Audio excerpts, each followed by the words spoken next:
Hello everybody. Today I'm going to have a quick look at my Nintendo Wii Collection. Basically, I'm going to go through each game, tell you a little bit of information about each one, and whether I think it's any good or not. I'm going to start off with the Mario games because, it's a Nintendo system, so I figured start off with Mario. So first up, we got New Super Mario Bros. Wii.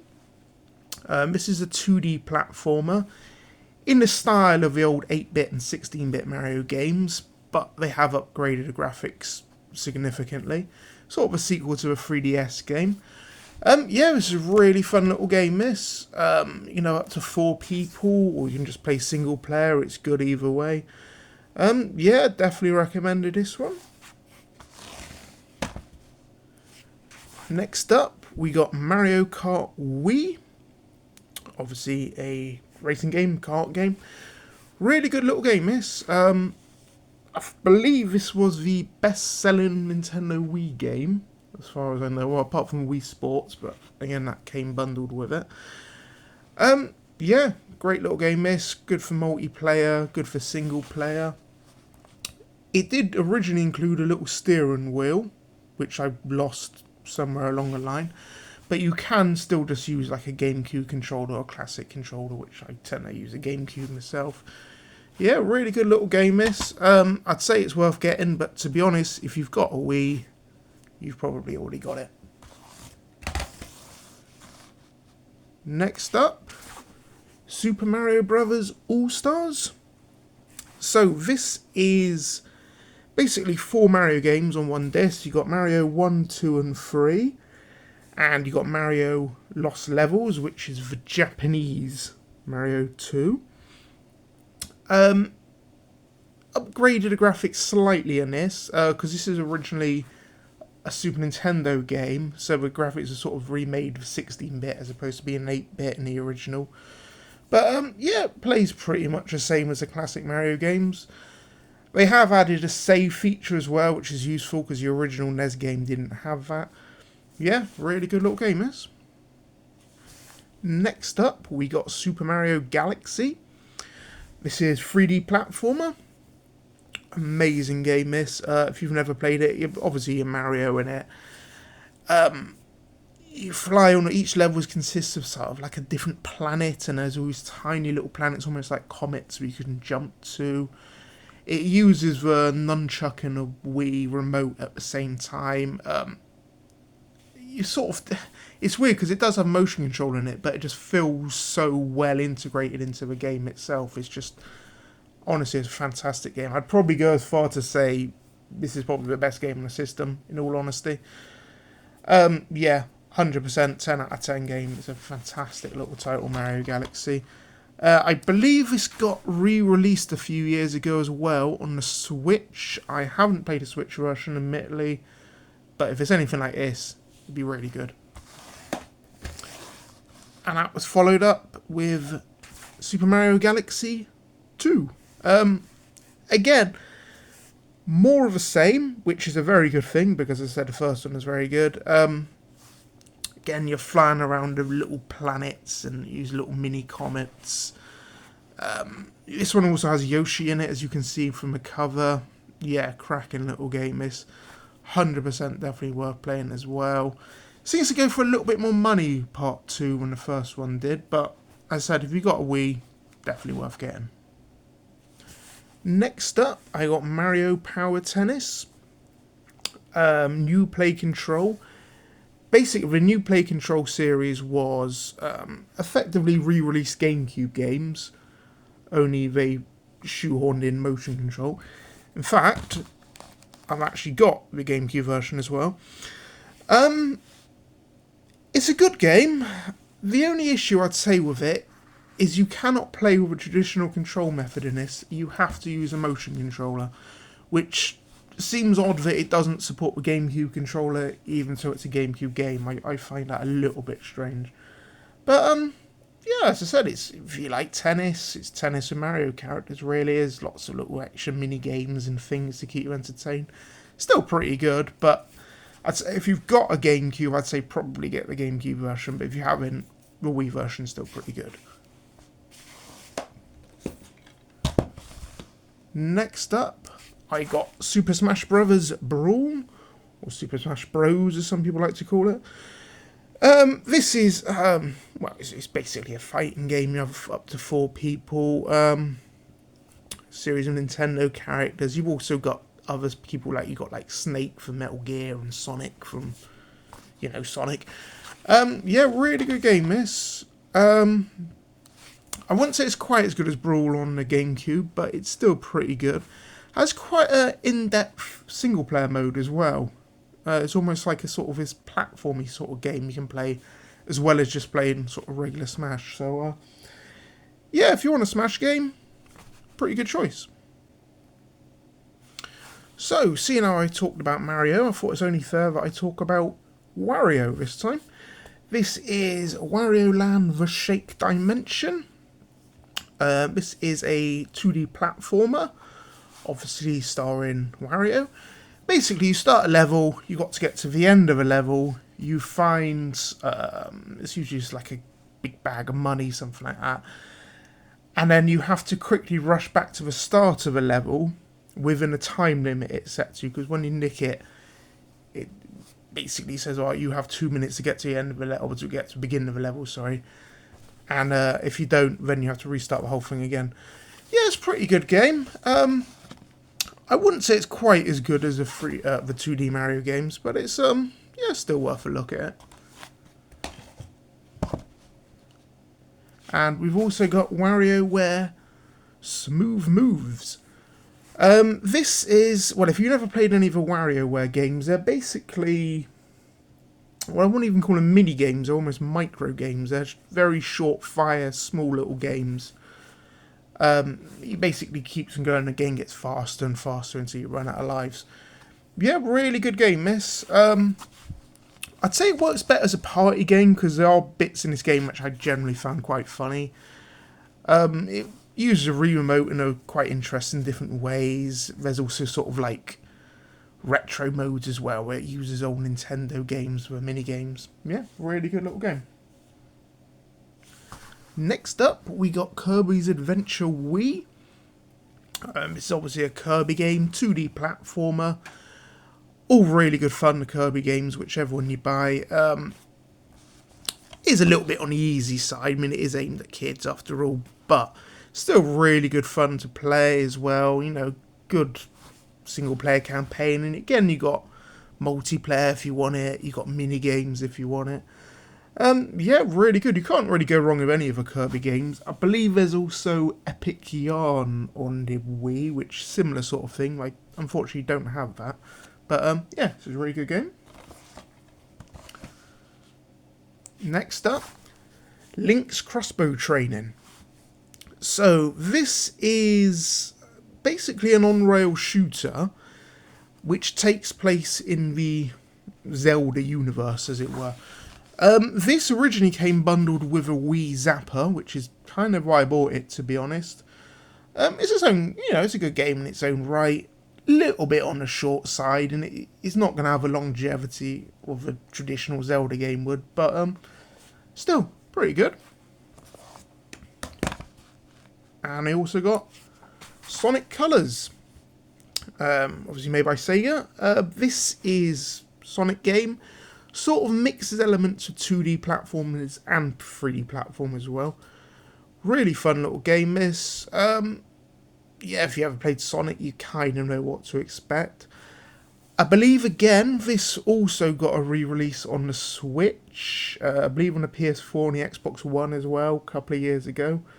So, again, whatever you play it, good game. So now, something a bit different. We got Resident Evil 4 Wii Edition.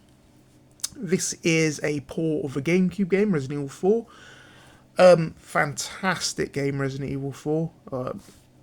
Really good. Sort of survival horror, but it's a little bit more action orientated. This version, it features obviously a motion control. So it's a lot easier because you basically hold a Wii remote almost like it's a light gun. So it's easier to sort of get headshots on the zombies and things like that. Yeah, really good game. Again, not really one for the kids.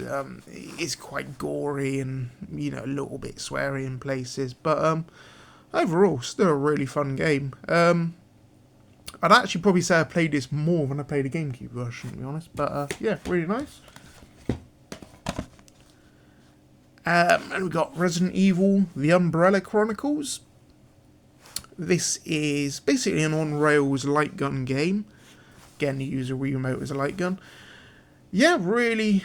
Well, I wouldn't say it's as good as Resident Evil 4, but it's still pretty good.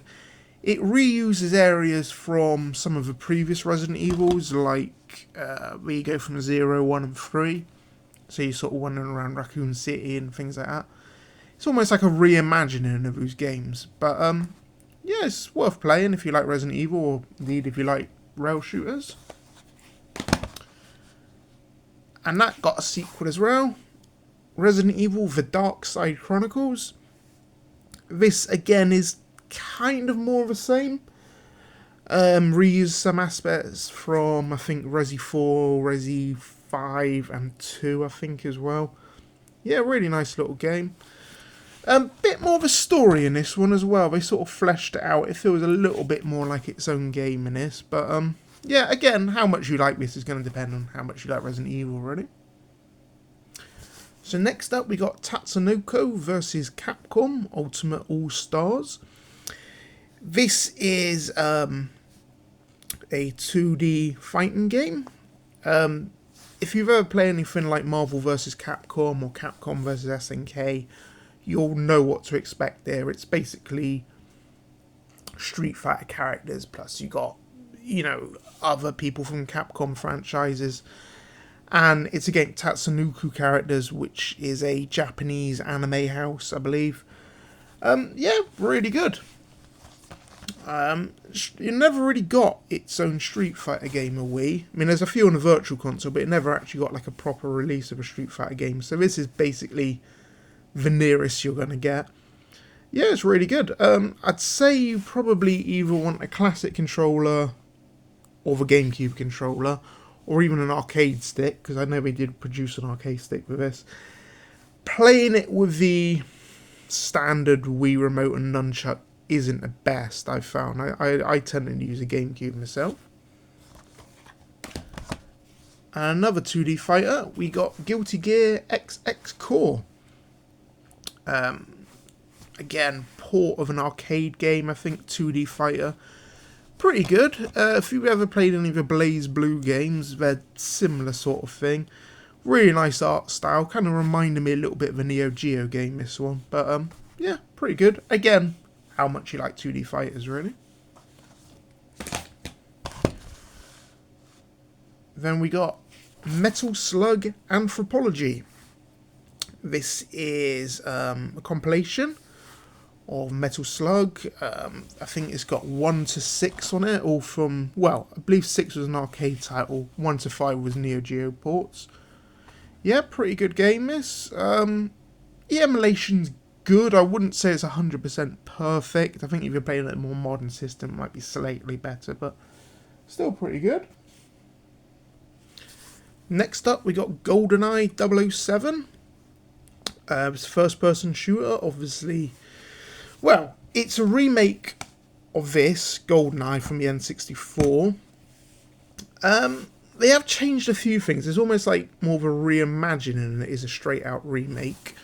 Still pretty good fun, though. You've got first-person shooter sections, you've got on-rail sections as well. My only very minor gripe with this one, well, two things. First of all, I think you need a classic controller because it does not play well with a nunchuck and a Wii remote. But my only other little thing about this, it doesn't have Pierce Brosnan in it. Because you see the original got Pierce in it. They've changed them out for Daniel Craig in this version, which is okay, but in my mind I associate GoldenEye so much with Pierce Brosnan, and you've swapped him out to Daniel Craig, who is not as good, personally, in my opinion. It just seems slightly jarring to me, but yeah, still pretty good game. Next up, I've got Bust a Move. This is a puzzle game. Basically, you shoot a little arrow at the bottom of the screen and you have to match coloured bubbles together. Also known as Puzzle Bubble in some countries as well. Yeah, I'm sure you probably played some kind of variant of this because it's been on basically everything over the years. Yeah, good little fun puzzle game, plenty of different levels and multiplayer, single player. Really good time. And talking of puzzle games, we got Tetris Party Deluxe.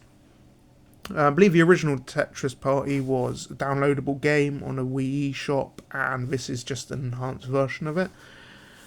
Yeah, again, it's Tetris, plenty of different modes, single player, multiplayer. I'm sure most of you have played Tetris before and you know what to expect, but yeah, really good game. Now we got Sega Bass Fishing. This is obviously a fishing game. Port of the Dreamcast game. Very arcadey. Obviously it's a fishing game, but it's a very arcadey fishing game. It doesn't take itself too seriously. You basically use a Wii Remote and Nunchuck as a fishing rod. Yeah, really good little game this. You can pick this up super cheap. I think I got this for like £1 or two or something. Yeah, cracking little game this. Another Sega game, we got Virtual Tennis 4. Again, tennis game, very arcadey, easy to pick up and play. You can use motion controls or you can use a traditional controller if you like. Yeah, really good little game this. You've got the arcade modes, you've got World Tour, which sort of, you can create your own character and fleshes it all out a bit. But yeah, cracking game this. And we got Medal of Honor Heroes 2. I don't know why I don't have the first Heroes. I think I had it at some point, but I couldn't seem to find it for this video. This is obviously shooter set in a Second World War. You got two different modes on this. You can play as a normal first-person shooter mode where you wander around, or you can play as a on-rails section where it effectively plays like a light gun game, which is what I prefer, to be honest. Yeah, pretty good game. Again, if you played Medal of Honor, you kind of know what to expect. It's, you know, Second World War, shooting Germans in Europe, that sort of thing. But, yeah, good game. Thought I'd have a look at a few racing games now. Starting off with Cruisin'. Now, bit of an interesting story of this. This started off in the arcade as a Fast and the Furious game. However, when it came back to a Wii, presumably Midway at some point lost the license, so they basically decided to link it in with a Cruisin' series, which I believe started off in the arcade and N64. Yeah, it's okay, this. It is very, very arcadey. If you like realism at all in your games, avoid this. If you like something which is just crazy and over the top and doesn't take itself seriously, maybe have a look at this. And then we got Excite Truck. So this is a sort of sequel to the very old NES game called Excite Bike. Same sort of series. You're basically driving a truck, off-road truck, you know, lots of sort of, they're not straight roads, they're sort of wilderness and hills and that sort of thing. Yeah, good fun. Looks quite nice for a Wii game as well. Again, very arcadey, doesn't take itself too seriously, but yeah, nice game. And we also got Colin McRae Dirt 2. Colin McRae being a Scottish rally driver who unfortunately passed away some years ago. But he had a series of games which were very popular in the UK. This, I believe, started off originally on the... or Dirt 2 started off originally on the Xbox 360 and PS3, and then got ported to the Wii. It's good. It is kind of cut down from the other versions, I won't lie. I played the PS3 version of it, and going to this, it does seem a lot more basic in terms of graphics and in terms of gameplay. Still pretty good though, bearing in mind there's not that many rally games on the Wii as well, so yeah, it might be worth looking at if you don't have the other consoles. And we also got GTI Club Super Mini Festival, or Fiesta, sorry, not Festival.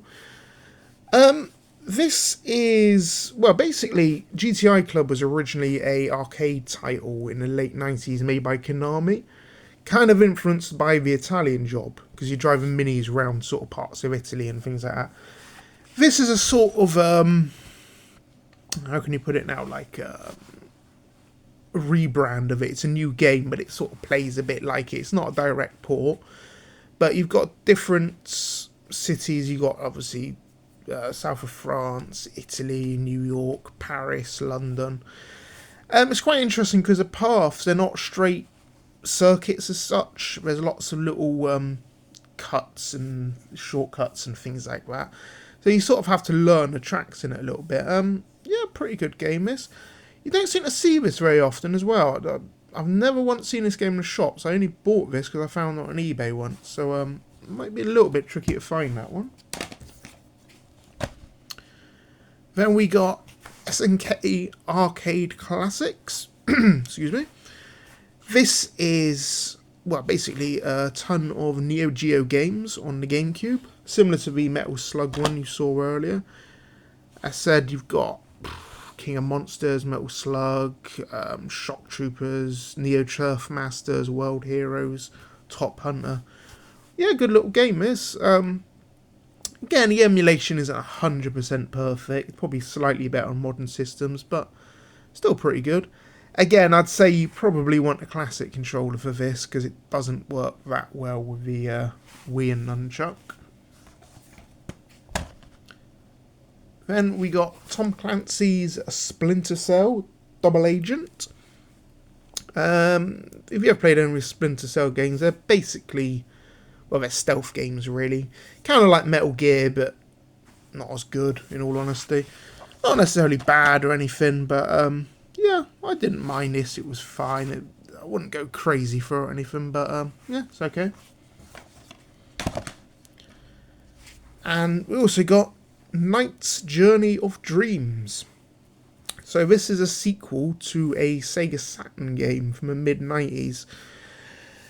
I gotta be honest, I love the Saturn version. This version, I don't know, it never quite sat with me. It wasn't terrible or anything, but it sort of shoehorns those 3D hub world things into it and some other different style levels, and it didn't click with me too well.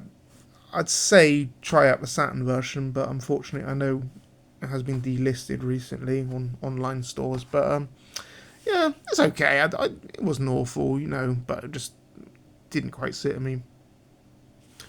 Next up, we got Ghost Squad. This is a rail shooter, again originally an arcade light gun game made by Sega. Very similar to the Virtual Cop series. If you've ever played Virtual Cop, you've kind of played this in a way. It's a slightly later version of it. Yeah, it's quite a nice little game. Not overly long. You're probably going to see it within a couple of playthroughs. Like, it's only probably not even an hour long, maybe even less than that. But yeah, said for a quick arcade blast, it's a good game. Then we got Gunblade New York and LA Machine Guns Arcade Hits Pack. So this is two 90s arcade shooters made by Sega, stuck on one disc. A good fun, kind of pretty, I wouldn't say brainless, but it's basically hold down a trigger button, keep on shooting. You don't have to worry about reloading, you don't have to worry about hostages, it's just keep on shooting really. Yeah, they're quite fun. I do remember playing the original Gunbird in the arcades back in the day. I don't ever remember LA Machine Guns, but yeah, it's good fun if you want a quick arcade blast. And finally, House of the Dead Overkill. This is, again, rail shooter. House of the Dead, you're shooting zombies and things like that. Really good fun, this. Kind of real sense of humour to it as well. It doesn't take itself too seriously. It's kind of influenced by, if you've ever seen Grindhouse, the Tarantino, Robert Rodriguez double bill thing. Really influenced by that. It's a good game. The only thing I'd say about it, it is very gory and it is very sweary. So probably not one for the kids. As I said, it's got an 18s, so yeah, you might want to be a bit careful on it. And since talking about House of the Dead as well, I will mention House of the Dead 2 and 3 Return. Unfortunately, I'm missing a box of this one. This one, again, 2 rail shooters. Why we didn't put the first one on, I don't know. But yeah, 2's from a Dreamcast, 3's from the original Xbox. Both really good though. As far as I can tell, they seem pretty much identical from the arcade version. So yeah, good games. So there you go. That was my Wii collection. Next video, I am going to be looking at the Wii U, the not so successful follow-up. So yeah, hopefully I'll see you there, and thank you very much for watching, and I hopefully see you next time.